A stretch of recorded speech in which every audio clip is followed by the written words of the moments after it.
voilà, c'est la vôtre Nancy Kasongo, autrement appelée Maman Ministre. Je suis là dans Eco RDC, votre chaîne YouTube. Hein. Donc là, j'en profite pour dire un grand merci à mon papa Jean Thibaut Chiboua. Merci papa pour tout.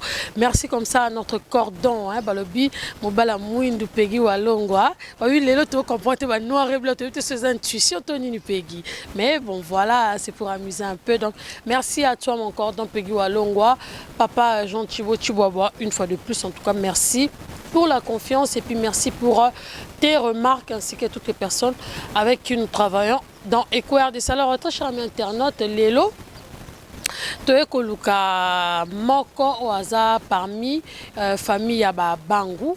Donc, son nom c'est Patrick Bangou. On a groupe GSS. Il y a Papa Sans Souci, le défunt Sans Souci. Alors, le Tobagi Toko Yarosalae, Toeko rendre visite. Hein. C'est une surprise, hein. Donc c'est une télé-réalité. Toeko surprendre dans Katanda comme ça, tout solennel.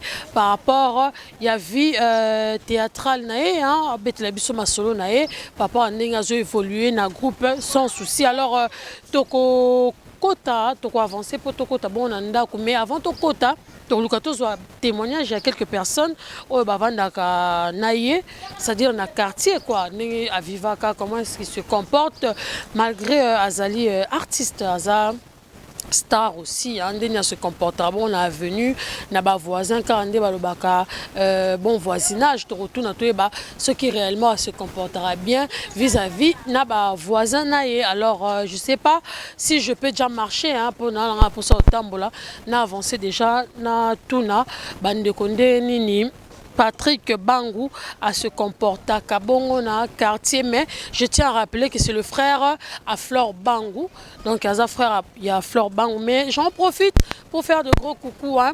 Bon à mon vieux Papson Isebonga, pourquoi pas à Ricardo Kaloumé hein. Na moni bande ko na biso basi. Ba obeta G6 hein. Bolimisanga ba tantine déranger binoté j'espère. Ah, merci beaucoup. Voilà, Teko Lukabongo, Patrick Bangou. Patrick Bangou a bon de quoi Flore Bangou. Boye bien, j'espère. Boye bien. D'accord. Alors, comme boye bien, c'est vrai, nous sommes dans malam, nous sommes dans benae. Ce qui est peut être moi témoignage qui il y a Patrick Bangou nini à se comporter vis-à-vis de nos voisins. Il y a Patrick qui va c'est la mutikamte. Mais Azara bien soit la mouki n'entend bonjour, bonsoir. Donc Azara m'a bêté dans le quartier. Ça pour la caméra, on le bicabola.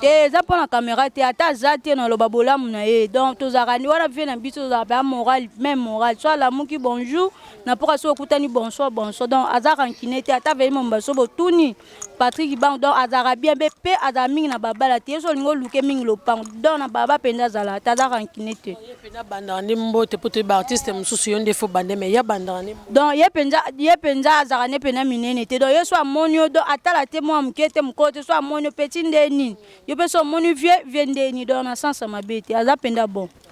Oui, tant que ça c'est que c'est qu'il y a au contredire malobozo loba. Na poussa na opembene pour la monnaie c'est qui ma casse c'est qu'il y a au contredire. Donc voilà, comprenez, nous sommes en direct hein. Nous sommes en direct. J'avance. On pousse un peu la tantine pour la monnaie c'est quand ma casse c'est qu'il y a au contredire. Mambo tantine biso lobby. Mbote ndeko na. Mbote ya. C'est qui m'a cassé papa m'a Patrick Bangou c'est qui pour ani c'est que m'a balobi za lokuta eza lokuta te wana vient biso dans star mon baza simple ma casse arabien donc ba petit nyonso atamo bango bien mbote bonjour bonsoir eza moi mukeza mkolo azaka bien mais akasko kanda mukuse donc ye penza so oye pa na yo meki ba je donc au monyango azaka donc kanda mukuse ne toyebi yango wana donc vient na biso etake vient na biso toyebi na mabeti donc azaka vraiment bien vraiment wana ta famille bang donc bazala bien makasi ba eda biso makasi ba artiste mso mibali si aleka ba voisine na ye alinga ye pena mobula basite Patrick Bang no toyoka ete na venu o wan pa lokuta mabe vraiment no toyoka vraiment sina za musika te mais basi ne baza misika omoni ko dévoiler na dévoilé tenga lobi dans un quartier boy à se respecter à se respecter ndeti bandinga ndinga boy alinga te basi na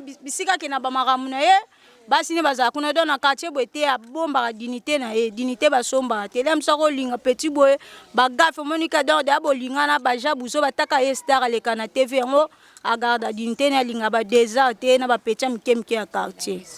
Voilà, merci beaucoup. Nandé bo pesi biso témoignage. Na invité papa Ozan Liloba Bakisa. Bon, nakolo baka eloko moko ke aza pire petit o to vivaka na ye awa jamais natikala koyoka ou bien ke o asololaki na kingani o na quartier toyokaki ye boye tomonaki ye place tel donc totikala komona yango te aza mpenza petit moko se comportaka très bien aza simplicité calme et puis aza lokola bato mosusu te ke soki ayebani fo asala ke ye kaka mais ye azalaka kuna te ye azwelaka biso nyonso ebavie et puis azwaka nyonso bapetite sere bon nyonso tellement bon lokola famille eza mpe monene donc awa na quartier vraiment en tout cas témoignage mabe eza te comprenant kokomela bangu awa epa na ye vraiment témoignage mabe eza te nyonso eza toujours kaka bien. Merci beaucoup papa na ndenge bopesi biso mwa témoignage na bino donc voilà tozwi témoignage ya ndeko yaya okoleka boye po nyata micro donc voilà tozwi bongo témoignage ya Patrick Bangu. Donc voilà, comprenez donc nous sommes en direct, donc c'est une télé-réalité, mais au côté beauté parce que tout le monde porte pour les banabakoti, mais quand même on va toquer malgré la porte est ouverte pour te soka zali et puis au côté pour te surprendre quoi, pour te éviter positionner na rosalie là, soyez pas aux en culotte, soyez pas aux à la tenue normale, to lukara to yeba pour te solennel par rapport il y a vie artistique na. Voilà, nous sommes en train de toquer pour Toeba. Je sais pas s'il y a quelqu'un qui peut venir nous ouvrir, mais en attendant tous là. Voilà, bonjour maman. Nga Nansika Songo, naza journaliste Eco RDC, toyo koluka Patrick Bangu, na ebité soka zali. Po toyo ko surprendre ya ebité. Azali hein. Toko kota. Merci beaucoup. Voilà, tozo kota pour te surprendre. Donc toyo ebité soka za côté nini, toze la maman guidé biso. Ah d'accord. Donc on va avancer. Qui a côté Nini parce qu'on nous a dit qu'il est quelque part. Donc voilà. Ah, apparemment il est là. Apparemment je l'ai déjà vu. Donc c'est à nous d'avancer. Et puis voilà. Moi je l'ai déjà vu. Bon, je l'ai déjà vu. Donc voilà, tout le monde est Barbeta G6. Voilà, bonjour, bonjour. Bonjour Patrick. Bonjour. Tu vas bien? Oui, bien maman. Ah, désolé, tout le monde est âgé de 6 au 4. Ah, d'accord. Ah, mais déjà, j'ai aimé l'accueil. C'est pas un accueil parce que. Ah, pour ça, tout ça aussi, les capons, on a vu dernièrement tout ça, on a Léon. Léon a tombé comme nous, surtout que c'est biso, on l'a quitté le bel roté, mais quand même, Patrick, il est déjà, il est accueillant. Tout le monde peut DJ, hein. Tout le monde est DJ la biso, donc. Oui papa. Te fona poussa na lupo na moni aliro to kendele. Donc oh mais là c'est gagné. Kasi oh.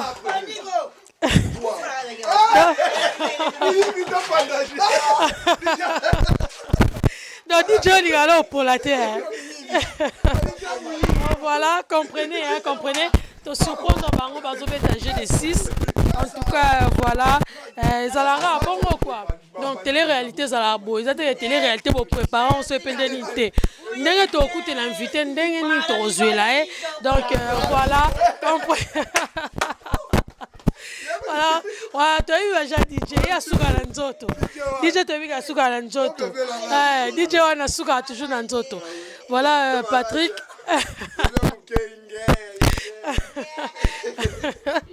Donc voilà, comprenez, hein, c'est l'ambiance. En tout cas, on a une bonne ambiance, il faut taper l'ambiance. Alors, bonjour encore Patrick. Bonjour, maman. Na surprendre eux en tout cas. Mais quand même, je voulais ce qu'ils allaient le naboya ko peso jour pour l'ingaro bonga mapenda bien au ça se peut bandeni na ngeka ngamona ya pour na surprendre eux. Bonne santé. Santé bien. Hein? Moi, je peux manger les 6. Là, on gagner ma yuma. Santé, ça bien par la grâce. N'a pas rien. Ok, vas-y. Non, vous le voyez. Ok, donc voilà, nous avons invité sur place pour te mettre ma solo. Donc voilà, merci. Nous avons quitté Zawa. Nous avons invité sur une vanda wapi, Kitty, na vanda awa, je sais pas. Eco RDC. Voilà, il y a papa Jean Thibault, mon papa. Ben oui, hein, le boss, le big boss.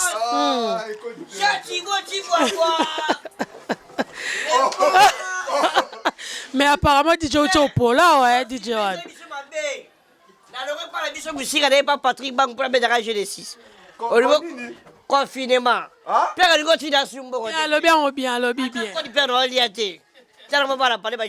C'est bon ça au solo là. Ah,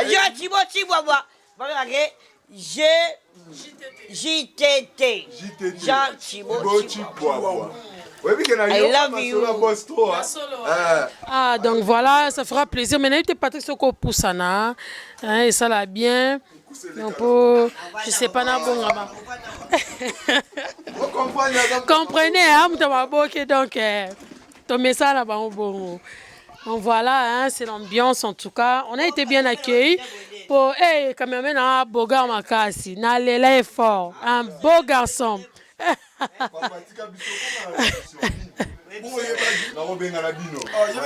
Quand c'est déjà moni nettoyé, donc on n'a plus de choix, donc on doit continuer l'émission. Alors Patrick, voilà, c'est vrai te surprendre. Impressionnant les années de moni de côté le cabo. Tu peux bétager des 6. Bien ma casse, hein?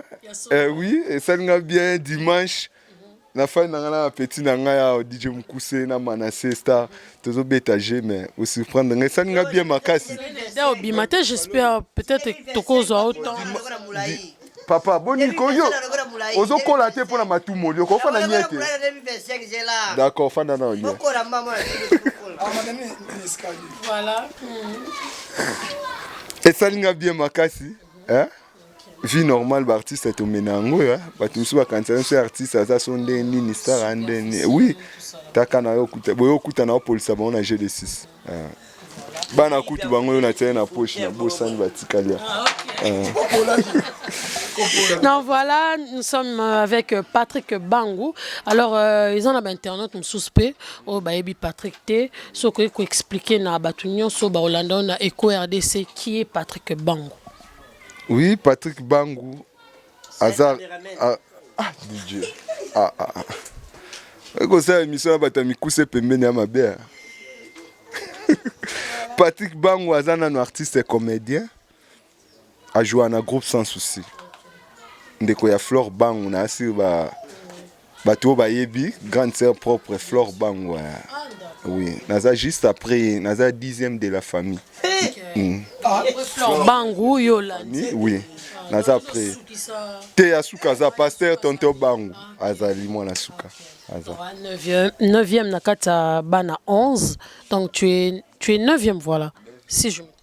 Oui, 9e. Oh non, 10e, Flore 9e, nga 10e. 11e pasteur tonto Bangou. Ouais, yambeb nous na grande sœur propre Rita Bangou. Autrement, tu benga kele qui n'a pas asuka. Donc, il y a mi balé, mais azonga moi la suka après toi. Complexe scolaire Bangou. Camille dans ça hôtel, flash hôtel Bangou. À bientôt bon na avenue Bangou. Sur ici bon ni village Bangou na ba Congo. Nasi ba public ba comprendre que ça ndenge ne batami kuse ba nima ba dem kuse tanga mobutu oye ba susu dem kuse o le ye azonga susu ba kanza akufi. Voilà. Donc tu nous as dit que tu es 10e parmi les 11, donc c'est un plaisir. Sur quoi il Patrick Bangou à Salaka réellement parce que ça ba opé ba ebio na ba ebio qu'est-ce que tu fais dans la vie? Patrick Bangou azana un informaticien. Oui, avant artiste, azana un informaticien. Informaticien Oui. Mais biso toyebisko na po il y a qui artiste. Alors yebisa biso comment est-ce que tu as embrassé ce métier il y a disons un monde il y a théâtre quoi. Embrasser carrière Bon. Toyebio informaticien donc aux informaticien tio comme un artiste donc c'est qu'il y a eu un truc que ça lui mène à 4 pour le lot ou comme acteur. Alors yebisa biso et banda ndengeni. Tout d'abord art pour na biso ezano ya makila.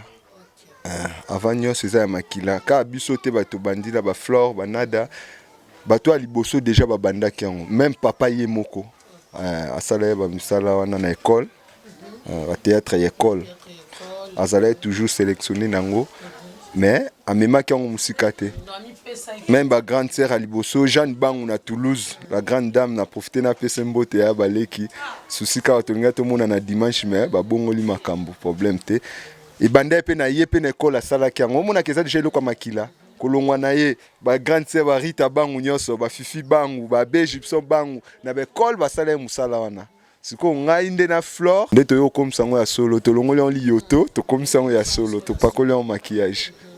Alors bande non ndenge nini expliquer biso e banda ndeni na bomwana déjà to jouaka avant tout na bomwana ya quartier tant to okola to zana ba groupe na biso mona bana ba sans souci to banda osala ba pepito ba bibiche to zaka belé ba Jean Paul bana daskunda ona lo banyes nanga to sa ba blo mona bomwana ya Rwanda pe to sala ka ba succès ya kibomwana nga après te non même pas on a kibomwana tant to okola ya quartier oui po pourri na si wa kombola ngo yenga ya grand sœur po pourri oh beau frère nanga Dodo Bindele na boma directeur na je frère na profité na Pierre Mbote aza déjà président na biso R1 R ba bande vidéo mais pour na biso ba filmer na quartier succès bana ba Hollanda biso ba tu ba otala banini ya laxi déjà que to banda déjà ko lakisa ke loro mo eza kati na biso après ngala négligeant na ngai biso na bana danyoso flore nde a continuer nango ya kende ko banda na ba mukubi ya biso ya Saint-Adrien pa ya papa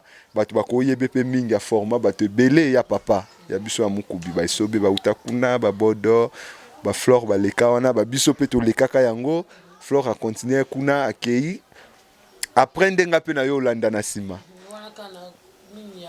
toujours na mukubi na leka pe kuna lokwa tozaka na Saint-Adrien tozaka ba kizito bani ezaka nini ya paroisse esala ke to leka wana à l'époque malgré zaka groupe mo ya français bandosaka français mais ba sélectionneur pe batalingala bazalaka tsaki et après na komo ya malembe mutaya ko pesa nga su posa vraiment ya ozongela ngo eza papa na nga makaya Mayuma ya saint makaya voilà wana ma président nanga père spirituel nanga apoussé ngo déjà na tikaka nanga nda yo bangu to otambola boye pona dema pire petit na e partout azenga na zalaki siko ba spectacle msusu muna bangu ngana oluka batu msusu bona jouera yo zawa yo kutanto zabo sala déjà ba comédie bio comme ma on pe na scène ngabi pourquoi pas pona zala déjà na scène yango sala ke na yaki ozonga mbala mona scène donc dans la zone là on écoute première taka to baina ko jouer te ma memanga spectacle mo to sala na Mayalos bo ya papa Makaya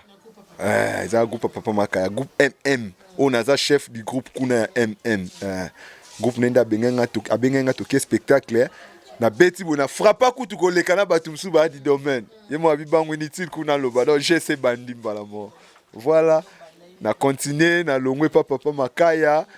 Bon, na longwa vraiment te papa Makaya so ba président nyonso bazali le quoi leader na nga Makaya mais makambo évolua vraiment pour za président moko donc ata zata nga déplacer autono mwana olingo travailler wapi sika nyonso olinga OK travailler atikio tango ya na voyage ozongi ou bien yo moko ke osai shwane siko olinga au travail to quoi to bandosa ba blo mingi libanda ye mingi bandosa azala na Angola trop akenda ba pièce to bandosa la bimi akete kango na Angola biso to tikal pe koto yo na longwe papa Makaya na kenda ki epa ya Papson ye Belardo président na nga na profiter pe na pese mbote na longwe papa Papson na kei na Aigle Royal et pas Bosco na leka kuna na Aigle Royal na leka ba groupe belé ba kotambola wana siko obanda ko longa na ndenge ya bientôt ezapi mo ba problème ezaki na scène pour makambo ba groupe ba théâtre pe to yebiango trop de problèmes maintenant si makam na lo ba direct cap nanga mana se big rouge yebiango na tamboli na ba groupe mais na tikala ko manquer ata président mo ya groupe te preuve ane ke ti lelo ba groupe nyonso na uta ba benga nga na leka so baza na pièce esengi nga na kenda ko tourner donc naza rancunier te Poto qui ba témoignage en tout cas libanda ba voisin ba pesi témoignage moko positif donc voilà alors après kolongo et pas ya Papson comment qui na pas na Aigle Royal et pas Bosco na longwe pas Bosco na ke pas papa Jonker to tourna ba blo ba bon voisinage na si boye bien ngo ba mbabola chauffer ba nini to sala ngo ben TV so ba to tourna ba mamo seka la profiter na pesa pe ba ngombote na longwe kuna na ye pas météo président météo pour un avement météo le qui sans souci wana ba ve na biso ya ba balo to fandi bango ba na sima na kipata donc ba art na bango ba ndo yekola awa presque ba star rebelle ba banda awa kusala ba misana na bango na longwe pas météo na umeltende na ke pas sans souci sikonde to lo ba na groupe sans souci na groupe sans souci 2 ans déjà. 2 ans déjà, c'est vrai, biso na EcoRDC tout le cas mutu pambate donc c'est tout le qui mutu sait que vraiment azo pesa makambu na troupe azo sala donc c'est tout le qui Patrick Bangulelo parce que parmi acteurs oyo bazo comment je peux dire bazo épaté na groupe sans souci il fait partie yango to bay tout le cas Patrick Bang poto sola par rapport à Maramios alors comment tu as été accueilli na groupe sans souci c'est vrai que ta sœur elle était déjà là mais comment est-ce que Bayamba qui on a groupe sans souci? Oui, dans groupe sans souci Bayamba inga bien. Mutu asala kena na groupe sans souci ezali coach nanga Doudou Supu. On a benga. Quand c'est moi ça que photo. Ya ça fonde ni ya mo la kutu. Bundela ope bozale kina habite na bundela lek nanga. Jana joua makasi ko lekaya. Mo na so bundeli nga na yo tsai bakal. Oh, yeku nga kota na groupe akamwande na yakuna na mystique à fourmi. Ayoki déjà petit na le cas qui a pas sali ba trace atiki pe ba bilembo Doudou Supu mtabenganga ive nanga Doudou Supu na profiter na pia mbote na film moto sala pe ya Flore Banka makila na ngai to travailler na ye na Pakaloyi na profiter na pia sa président na Pakaloyi ya Loyi ba mbote belé skozali to sala groupe mo kutu ya Pakaloyi banda boya jouer nango ka ba star na sa nene nde bazala kata mutu na joane te boye nde nini Flore otsanga na Flore habite a jouer danger te mais bo jouer na ya zwaka bien aboya ka vuma jouer tenga so jouer ba tu ba bilonge bani tenga pe na fa na nganya na za kutukuna te na sa makam na koka osala si Flore a convaincre kaka ya Loui andimi to frapper mais tant que côté na scène ngo en tout cas na frapper bango nyoso écoute bango na mona za makila ça va vraiment jouer comme professionnel bien merci grand. Donc voilà, après... Doudou Supu pouvait nanga memanga na groupe sans souci. Chef nanga pesa nga répétition à directeur artistique et puis à cordon donc grand frère propre et makam na loba. C'est vrai, aux abonnés on a groupe sans souci, tu as fait 2 ans déjà comme tu nous as dit. Alors yebi sabiso ba groupe to yebi maramba ba théâtre ba bi maramba ma belle ke belé ba problème le ke belé yebi sabiso na kata groupe sans souci. Comment est-ce que tout se comporte? Comment est-ce que tu vis avec tes gens au bazana kata groupe sans souci? Parce que tu as jalousie à la rakimité à ma belle, tu peux venir comme ça, tu es pas tes âmes, tu passes là-bas, même sur 4 ans, 5 ans, même sur une opportunité, on a déjà quinto et côté à la montée. Mais comment est-ce que vous vivez dans un groupe sans souci? Oui, que tu es partout, Zali, partout vraiment Zali. Si on a le big groupe sans c'est ça bien à Kosi, hein? Le groupe union sur comme Kandemo, qui me tient ma bende comment on se place ma casse koleka. Malgré bloc on te ça les gens n'ont pas blague ba maseki te osala mais ba msusupe ba osala baninga mabeka aponango ba yambenga bien ba ona kutaki wana ba yambenga bien bon ba bien msusupe oyeba te msusu za yambebo mais na mitema ba sepelite ba yambenga na zo évoluer pe na sali déjà ba pièce mi balé oui ça peut blague te na groupe sans suppose wa rôle ali palangu baté pour na kuta msusupe ba fanda kuna bazwa ba rôle te na be fort na ngape na jouer sauf ka pièce on désolé ka na leki yango te maintenant pose une rôle te ba pesi nga na rôle te groupe sans yango te lo ba groupe sans ça eza université eza na état d'esprit koza na groupe sans ça déjà grâce mais ma campé le ka ebele kuna na zu rôle te mais ba o ba olandanga ba ebi presque na ba chaîne yo so TNT na o leka naza sollicité ba comme benga benganga pour nanga déjà ça va.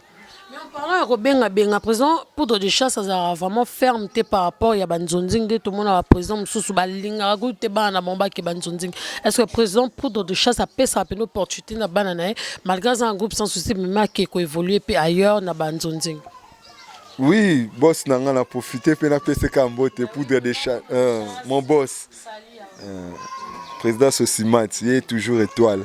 On a profité de PCK Mbote. Bon, bien sûr, le bâté qui a l'ingara vraiment été, mais à l'ingara ils ont la discipline. Talaka lelo comment banzonzi ngape mabete mais baby sipe batebele ba négliger musala pour ebika ka DJ makam na lo bana ebite so na okosa. Moi la muta négliger groupe na ya uta comme négliger likoloka ya banzonzi. Or nzonzi to kenda osala base na ngweza groupe. Nzonzi bo okuta na kaka nini mais ba préparation to uta na ba groupe. Yango moni ba raison le msu ba président ba boya biloko wana. Mais so zo sala ngo na discipline kaka nga ezo leka nango eleka. Eleka nango. Pas de problème. Nakolo belaka baninga te na lo belaka na ngai eleka. Voilà, c'est vrai, Ezole Kalango, trop de jalousie, comme on a dit tout à l'heure. Babino ba comédien bolingani te Patrick, bolingo vraiment exaté. Bokomi komi bomana, peut-être soit déjà au contredire nga, bomi bomana, pour na même sous ba profil moro boye, Patrick je sais pas, pour na ko ça la analyse nini par rapport à ndenge bo vivara bino na bino ba acteur il y a théâtre. Bon, ezakana ba groupe théâtral te to mona même na ba salle nzambe mutema mabeza siko lobani apparemment dit ya bino nde komisko ya makasi kole bon biso pe to mona apparemment lokwa ya bato ane leki ah oui ezaka bongo ezaka bongo to le maman de théâtre comme aux acteurs donc on ne peut que parler. Il y a mon nabi. Oui, naboité, m'te mabeza, mais na lobby ça la rappé partout. M'te mabeza partout. Bat basala bat mabe bazaka ba comédien te. Bien sûr, il y a biso za makasi nde bo remarka wana bo loba donc o sa ni ba bina mokili makama mabe mtezo développer koleka malamu. Ah. Mabe zo développer koleka malamu. Siko to ba okamwa poani. Pour mezaka ke kozala prudent zana nzambe na yo makambo osala. Po ebele to mona ba osala baninga mabe na misala to osala. Donc, ils ont dit qu'on s'est rappelé dernièrement, maman, que son âme repose en paix. Elle s'est dit, papa, bino boko fan, bino te misale komi amte amabe to yo kaboti la baninga ba poison. Boko fan daka te bosa makamsus. Ngabi mama bibi ofan nande misala on peut to linga ngoto pona ofan nande. Donc, ceux qui nous bazaka na kana o a protéger. Voilà, ceux qui nous bazaka na kana ko protéger yo. C'est vrai Lelo tout le bila acteur P, tu es acteur donc tout le bila acteur. C'est vrai succès isa mondo et tombolaka et après monde mo kitisaka. Alors les lots comme on a bandé qu'on succès mais ils sont devenus trop orgueilleux. C'est-à-dire pour y attendre pour caméra on de tombolaka. Tout se trompe ni yango pende kitsa. C'est-à-dire ce qui micro et Luka Patrick te am sope lobby bat baoye baote. Mais micro ce qui yena caméra yo isa pour tout ça. D'une part, promotion à Patrick, pour lobby Patrick a épaté d'une part ou d'une autre, d'une manière ou d'une autre, pardon. Alors, les lots, tout le monde acteur est belé, comme un orgueil, pas possible. Ça dit pas, il y a sous ce qu'on a quitté, il y a un bel qui a commis problème. Alors, Patrick, qu'est-ce que tu peux dire par rapport à un comportement, à un économie sous acteur, les lots, pour un baron, comme un succès, à comme on a peut-être un journaliste Pamba. Cette question, je la pose à toutes les personnes dans la plateau. Oui, merci beaucoup. Mais tout d'abord, ils ont une éducation à Moutou. Les éducations à Moutou. Moutou n'a pas d'engagement à coller là. Batu mususu bakola bongo baza ba complexe nga benga ngo complexe nde sala batu mingi bongo mimi batu na ba orgueil banini. Mais net nga na zana nga bo orgueil ya nini na osala. Hein? Ya nini na osala. Même ce loko batu ba ya luka na théâtre nga na zwa ngo déjà na ndako. Na yo sala ngo poza musala nanga. Batu ana mususu ndela mususu basutukeli makamu. Tango yaki azana au piéton, à monitant azui 4 pieds. Et on va passer tonto bangu. Soka nzamba pamboli mutumso azui 4 pieds. Donc il a nzamba regretté pour aller à pambolaki. Donc ils a bongo. Muna mutasa na ndenge nae. Mais conseil na opesa pour na orgueiller même nga na habité. So na yoki mutu déjà orgueiller na décourager makas. Même nzamba linga orgueiller te. So orgueiller za bien te orgueil fout à rater. Or yango nde zo régner na monde na biso bato balingi mapeka bo ata za ne lokote so tali la plupart pa bato ba sala bongo bazana na biloko te nde batsaka ba mapeka muto vraiment za nango na ndimite oninga milakisa kuta olinga te ba yeba te sika na yazali. Donc voilà, Patrick, là, j'en profite pour dire un grand merci à Peggy Walongwa, notre cordon. Donc merci à papa Jean Thibaut Chiboabois, mon vieux bijou Bélez à patron suisse, hein, bah, gros bisous à mon vieux Freddy Ndonga, la irlandais, Papson Isebo, en tout cas, Naningi Binoming. Alors, Patrick, je sais pas, par respect. Na internet peut-être que le moment casquette tout ça là je sais pas si ça peut te déranger ou pas donc par respect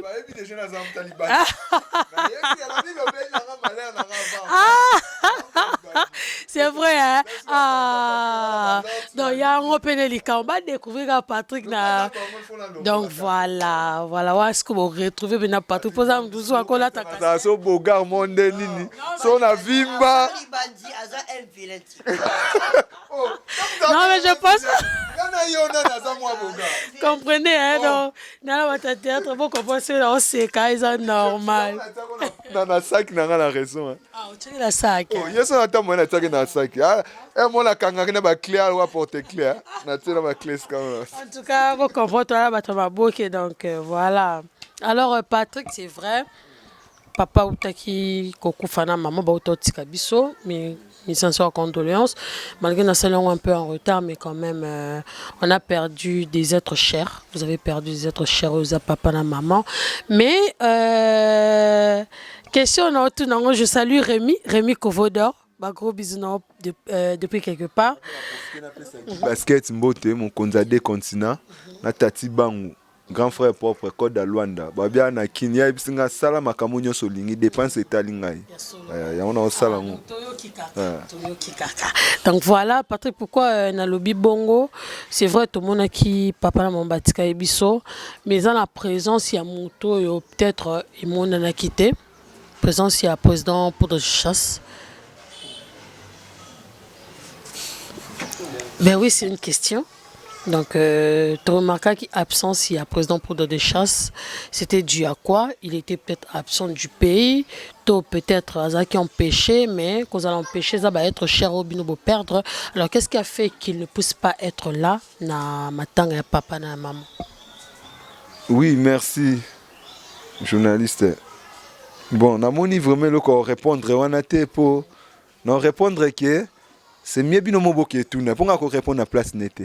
Na évité on a ebi batu bazala ke belé na matanga papa na maman balelani malamu balaksi ke bazala ki ba parents mort le quoi ba parents nyoso te ya bolingo na si bozala ki abomonaki dans mutu so azangi kute lobi lo moko te batu bako zanga lobi lo te bino ne boko ke tout na poani na yakite peut-être yoka pété ou bien yebi te na évité mais oui ayoka te Fleur Bang ou Patrick Bang ba koufeli papa vraiment na maman ayoka bazala ki empêché ou bien eza mutema mutu na matanga nanu ba kota te ke oya yete ba tsaya absent oya ye présenté bien sûr mbile était là partout eza tour à tour na oya ye présent biso pe to assista to fana na date to kenda bon là msu biso to zui retour te to ebite pourquoi bino nde boko ke tout na po ani sala mi bongo pour na Fleur Bang on denga kita na un groupe tout ça là mso moi ba rancœur mo izala na moti vraiment te bon muto bo fine pendant ba 20 ans 19 à 20 ans soka lo zo akokai pour yé na matanga pour matin Fleur avandi a sali na troupe sans souci c'était la personne peut-être qui mieux placée à yé na matanga c'est mieux botuna na ebite botuna na Fleur yemo po yemoko ou bien boké pas présent pour botunga na ebi na yoka na YouTube lo bama mais ngamo ezo kamusanga po ani ezo lo bama boye mutu so ayete est-ce que ça problème tel cas y nzambe nda juger bat pourquoi biso to komo juger batu on a un bête pour tout le monde peut-être Gingombe ou ça va problème na présent pour des choses mais tout le monde présent pour des choses à Kenya na matanga et papa Gingombe mais à notre grande surprise ah non c'est pas une polémique à notre grande surprise tout le monde à Kenya matanga il y a ba Guy mais oh peut-être acteur au coup ça présentement dans troupe naie président pour des choses tel cas y to ko juger te bino ne faut pas luke botunae nga ko répondre à place ne est-ce que na ebi grand c'est na ebi ma kanisi ya président poudre si les lois ça biso pété pourquoi ya quitter tous ça na ba confinement tous ko ba peut-être ça raison ceux qui alors il s'engaille pour Flora ça quitta soki tozongi baactivité peut-être akoloba peut-être akoloba mpe baraison na ye mais obligation te. Voilà, ce n'est pas une obligation. Il y a matin mais rare. So il y a au tindata malobata ni ça bien présent pour des chasses. C'est pas une remarque, mais quand même on a pu remarquer ton absence. Alors ça l'a bien été, ça l'a vraiment bien été. Donc tout ce volet ba fasté. Donc nazolo bana compte il y a famille bangoute mais nazolo bana compte il y a biso bato ça qui analyse donc et ça l'a vraiment bien été. Alors voilà très cher ami internaute, tout ça bongo. Na Patrick Bongo, acteur Bongo, na groupe GSS, il y a Papa Sans Souci d'Afrique, GSA, donc voilà, groupe Sans Souci d'Afrique. Voilà. Alors Patrick Yebsabiso, quelles sont tes relations na acteur Soussou ou ya mon nabino bosala théâtre? Ma relation ni nous anango et puis aussi au côté sur moi quelques combats bateaux zarana bango bien parce que tu es partout aux alaka ils ont un bateau na zarana bango en intimité ils ont un bateau peut tous arrêter puis ça n'aura pas mbote et puis c'est tout. C'est bon. Bon nga zarana nga na ebité nga solana mutu nyoso bien mutu approcha nga puis na approcha kai. So mutu approcher nga te o monde ngonde comment surtout monde na artistique mutu mso ataboyebana ki mais so nzambe apese grâce akomi likolo boko okutana esika mo ya zozela aosa yango ba bloko ala nga linga te mutu approcha nga pe na approcher so approcher nga te naza kuna tampa occupé te na ibate ozana ni atoza grand po ba mingi respect opesa ba grand yango ezaka uta pa ba grand ba pierre abiso yango tozong c'est là bango bene na mondo bana espoir ko bouder batu makasi donc sans wana na batu quoi DJ One aza star munene abolanda tende na otake bo star munene DJ One makasi star munene na YouTube DJ mukuse one te mukuse po ya finga nga de mulai star munene mais azaka simplement ko donc on dit matin aujourd'hui quoi ba vie lava star munene mboka oyo mais tala simplicité za nango okutani bo so na mutu ko esi bo so la kala ba fleur bango ya olobate talanda zala mastananga manase biki rouge ça tongo boende bien ngaba nanga linga bango ya tatu na mbongo te mais to fai na biso na simplicité na biso so orgueil tina nango nini il faut arrêter nyoso wana to la exemple ya bakolo ya malamu o bazala sans orgueil et ça la bien. Donc voilà, Patrick, nous entamons petit à petit. Alors, Yebisa Bisso, c'est vrai. Qu'est-ce que tu aimes le plus? Pardon? Olinganini. Olinganini. Non, Yebisa Batinias. Non, mais quand même, il faut même si tu sois là, Patrick. Ah, t'es Patrick, nous avons invité Lelo. Nanda Kunanga. Alors, qu'est-ce que tu aimes le plus? Oui, Bandine des abololo. Oh, ezala ndemona magiongi ndemona misili ezala le roi ezala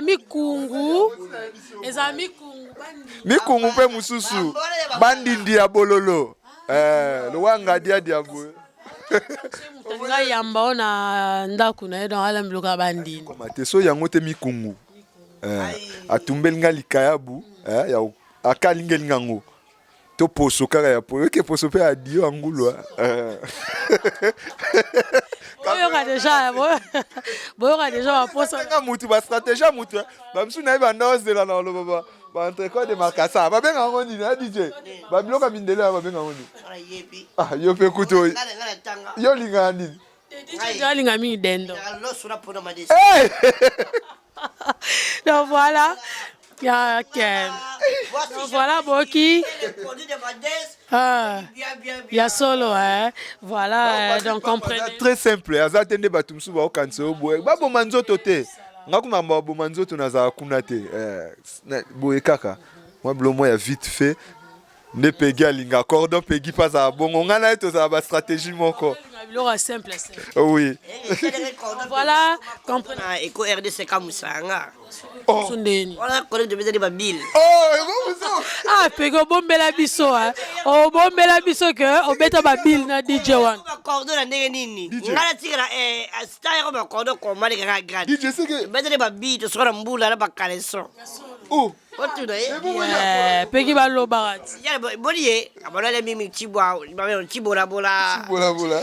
Jibela bela, ko sa mai. yango na mai mai ebaka bana fiki bata milai yango na tika na rappel Voilà, Peggy Malgo Bombela biso to regretter, mais quand même, toi qui vérité. Donc, vérité, le voilà, Patrick, tu comme n'as pas chuté dans l'émission Nabiso. Alors, qu'est-ce que tu pourras dire? Na batunion so Barolanda au bon on a Eco RDC, un message fort et puis bambo te karanengezala. Ah, mbote zanga te. Faut boire karatala ka ça va bien. Hein? Hein DJ? Baptiste va vivre à Boet. Hein? Na bandi na mashaka do kudinga. Les boss des boss poche ya Nzambe. Mashaka do kudinga boss des boss n'Angola na pese bambote belé.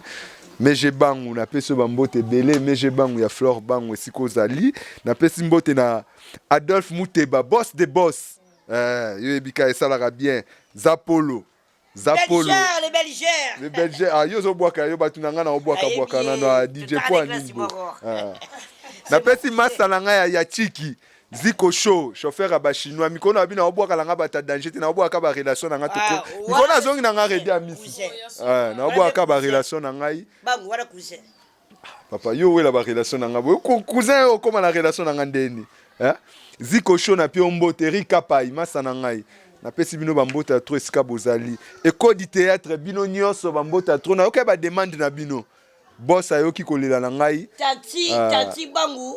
Wana mutu ya Luanda kandi le boss de Luanda Tati bangu mbote na yo kasere bi fami bangu te na yebi bino bosuka boss de boss Nadia GB journaliste à Makasi à Kano la sexy na peso bambote belé siko zali donc toi même moral ngana zali pour nous contacter Patrick Bango est très simple numéro de contact na ngezali oui plus 243 90 71 43 213 90 71 43 213. DJ m'a dérangé. On a invité pour aller voir qui okuta ngana yawa. Bon pesa e kasi na ndenge na. Pesa e kasi. Pasteur Tonton Bangu. Pasteur Tonton Bangu, yo ki mraba mbangu, ya rombo nyaka mbangu. Tonton Pasteur Bangu ataba pambola papa. Wabi koma pambola zo so pa me pa na y compris yo moko. Vraiment. Babizwe belé na sepeli. Malgré ma rambabie ou me la raté. Ben oui, ma rambabie ou me la raté, donc voilà. Nga on a yambi binoté, mais loba merci nande to mi yeli biso moko. Pona ebete boya. Actrice que je salue Léon, là ils sont surprenants mais niveau à tombora aux idées mais quand même non mais peut-être elle ne s'attendait pas tu vois et puis elle tongo tout ça là donc voilà mais quand même ça s'est bien passé après mais quand même nous sommes venus aux Ubiso Yambibiso bien malgré te surprendre donc tout côté pour bêta G6 donc voilà simple comme bonjour et le bas master nanga de Shing Pipidi de Shing Pipidi masala ngai ka yango simplicité yango na okola nango na changer na ngate msuba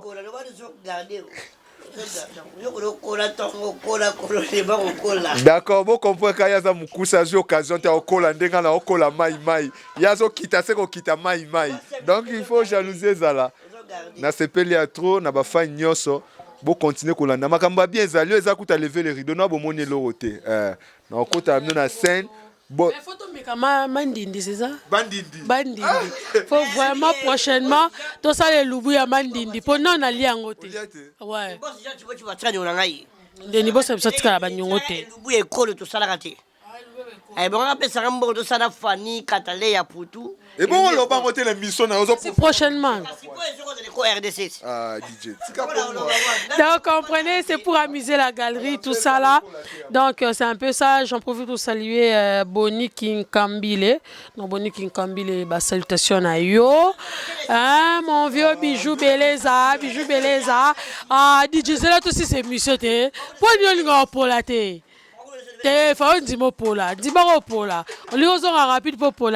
Voilà, merci. Nous avons été avec Patrick Bangu. Donc voilà, toi qui bongo awa ko surprendre et puis to betima solo naie. On a parlé de lui, de ce qu'il fait, là où il travaille en ce moment. Donc, on a un groupe Sans Souci d'Afrique, qui est coordonné par le président pour des chasses. Donc, Bolingara Patrick Bangu, on a un groupe Sans Souci. Et puis, la Banzonzing P. Azali. Donc, quand on est Patrick, il est là. il vous fait plaisir comme d'habitude. Alors, nous sommes arrivés à la fin de notre entretien avec Patrick Bangou. Là, je salue toutes les personnes qui m'aiment. Donc, Maître Anderson depuis les États-Unis, bah, bisous na yo. À mon CG Yves Tsiloulou, pourquoi pas mon président Bunafilé, merci papa pour la nuance, on a CPLI, et ça nous a vraiment bah, vrai bien. Merci, bon, on a Arnaud Ambilom selon le cœur de notre papa Bunafilé. Peggy Wallon, mon cordon, la sentir le babi tout babi noir-blanc. N'a pas de problème, Nini, noir-blanc. Hein? Donc merci comme ça à Chapelet hier et Inda qui m'a bien anniversaire en tout cas merci pour l'invitation. Tolia qui tombe là qui vraiment gros bisous. Ah bon? Ah, bon anniversaire mon président, a profité d'un peu sur Bambote. Malgré le bête anniversaire, on a un tricage Misuba évité. Voilà.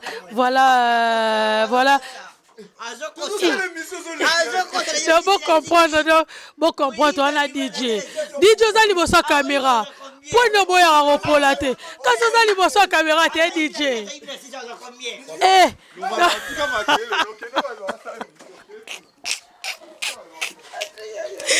Donc vous comprenez. Bon comprendre, non, bon comprendre, bon comprendre pour séqueler qui. Bon comprendre, c'est bon DJ donc. Voilà, donc c'est pour ça que comédien, c'est artiste comédien. Pour te passer à moment moi ya bien, mais on lingate na za ya Congo. Babo ngate ya ba Nigeria ba nia, tu passes à moment. Ya Congo te ah, maman, mikakatano ndo ina mikakatano. Soza artiste ya RD sozo yima maman. Passe. Mingi pe ba simbi ba kisi, mingi ba koti banda kwa nganga.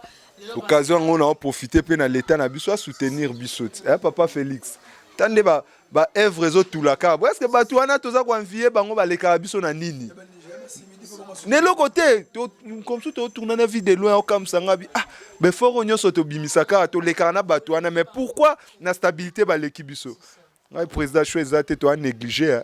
Bana papa occupé bango te to sani to sala kana ba fort to moni maman azobunda na bino acteur ya théâtre maman Denise et puis plus maman Olive Lembe elle est en train de se battre plus pour vous déjà to sala nae lokwa ba baksa mi boy ba ko mi balé so ya misa to so aye na si ba kolela na biso esila to tika to na ba œuvre ba tala ezali mais rendement ezate to bimsa mutoke belé neti mikolo kutu na osepela nzamba pambolinga don na ko témoignage pe na caméra et ça la bien ça témoignage mo ya bien mokili mo ba fan na ekobo yoka di théâtre donc ba binzambe so asale lieu lo ba pasteur tonto Bangu même Serge Bangu aloba ki yango pe so nzamba asale lieu il faut témoigner neti nga na yo témoigner lelo donc na longwe déjà na oto longwanda ko ba parents mikolo na âge ya ba 41 na combien pas grande sœur na combien fan à grande sœur donc il faut na comme sanzambe à ça le fort non,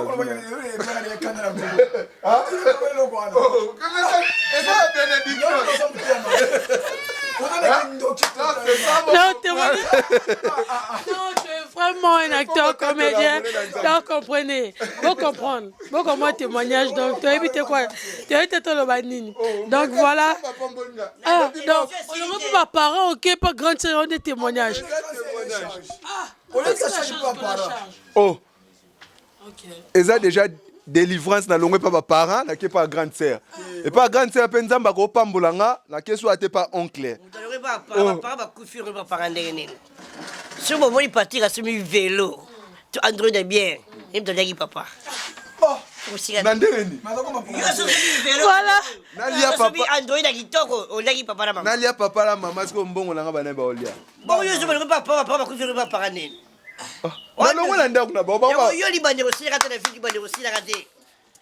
Voilà, nous sommes arrivés à la fin de notre émission. Peggy, ça m'a échappé. Mais c'est ça, mais j'ai Bangou. Gros bisous à toi depuis quelque part. Elle est en train de nous suivre. Loria Bassa. Et ça là, bien vrai chérie, t'as qu'à dimanche, voyez, t'as la collègue de Moussala et ça là, bien. Moi, on a mis à ton yo ka DJ, yo kota ma casse brepoine. Ok, merci.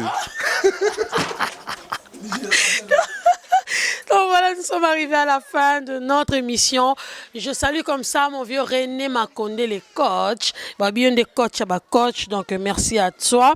Pourquoi pas vous êtes tellement belle. Si on a dit en tout cas aussi la tête, ça ou les bons, gros bisous na yo. Eric, Eric Luambo. Bisous, bisous na yo. Na tu so bolinga en tout cas vous êtes belle. Si on a dit tanga trola la trola mukana tanga kaka. Donc, ma copine Nanga, Flore Makini, c'est gros bisous à toi. Hein, Rémi Kovodor, hein, Adaï Lunga, gros bisous à toi. Tous les lobby na fête, en tout cas. Ça s'est bien passé. Hein, ce Prince, hein, Prince Matouza, hier c'était ton anniversaire. Aujourd'hui, voilà. Aujourd'hui c'est ton anniversaire. Et aux anniversaires à toi. Matouza. Donc, Batunyo Sobolinga, non, c'est qu'à Songo. Bon s'abonner massivement à EcoRDC. Abonner, baza déjà ébélé, mais bon continuer à s'abonner. Et ça, là, bon plaisir. Tout le temps prochainement. Na élément Moussoussou. Bye bye. EcoRDC. Olingo Lingate. Nulle part ailleurs. Olingo Lingate EcoRDC. Voilà, merci. Retrouvons-nous prochainement. Bye bye bye bye. Bon, tu vois, on dit déjà. D'accord, pas de soucis, on danse là. Et là, on est là. DJ. Il y a un téléphone.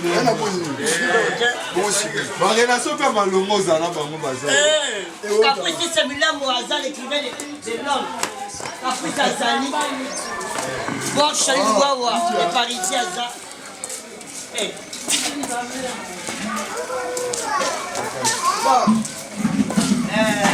Maman, bon, tu as madame.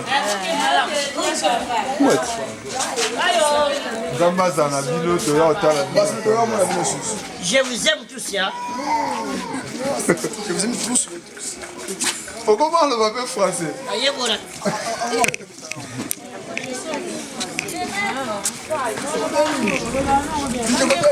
Ah, c'est ma chérie. On gagné tout. On gagné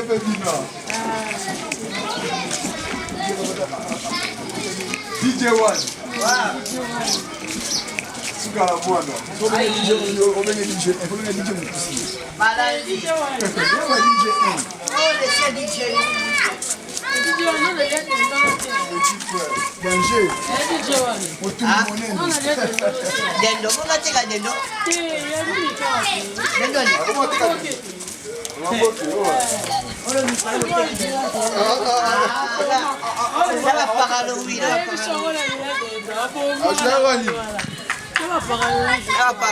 Voilà, ministre. Voilà, ministre.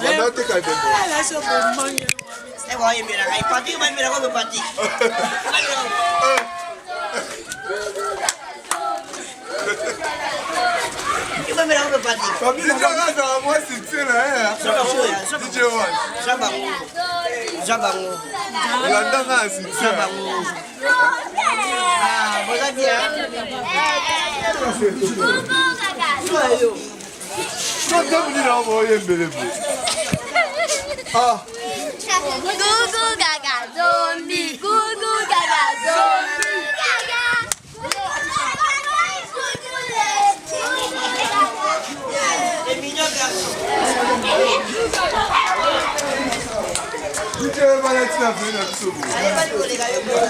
Yo, dis attention à mon président. Ça suffit ça pour moi. Non, mais là, ça c'est vraiment bien ça.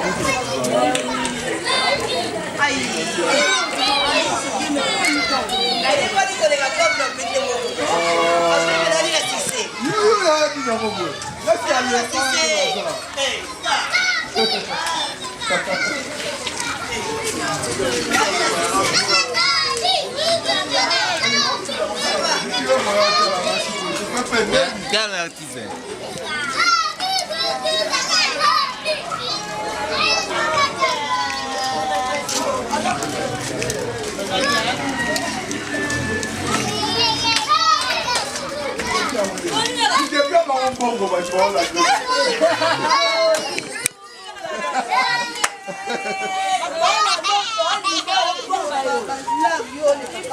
Voilà.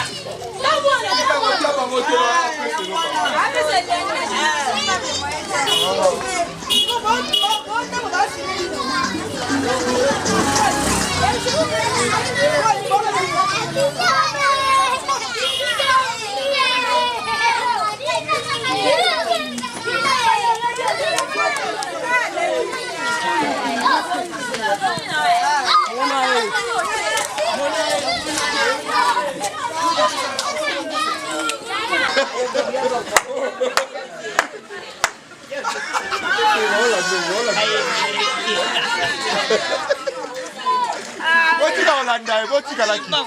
Patrick Bangu, radio la succès. Yo. Avec Patrick Bango, vraiment un succès. Gaga. Ah oui.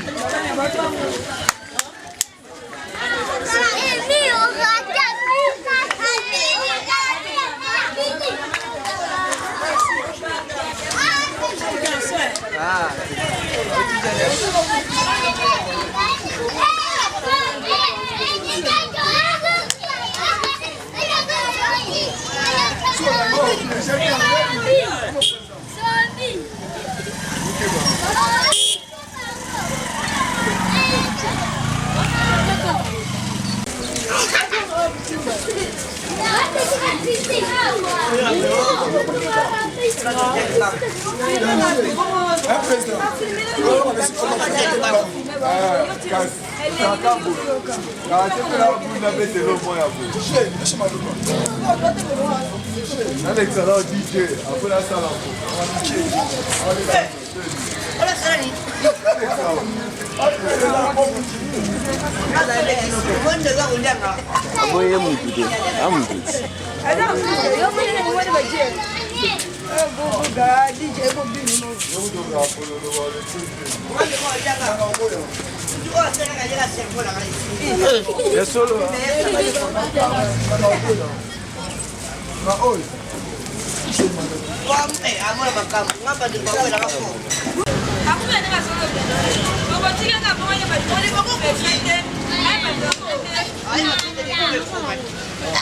Sera pour vérité. Arrête la vérité. Bon. Mais pas le baron du savait. Junior, ne faut pas Junior. Junior moi. Il ici bana bazu, ba conseil père na bon siko.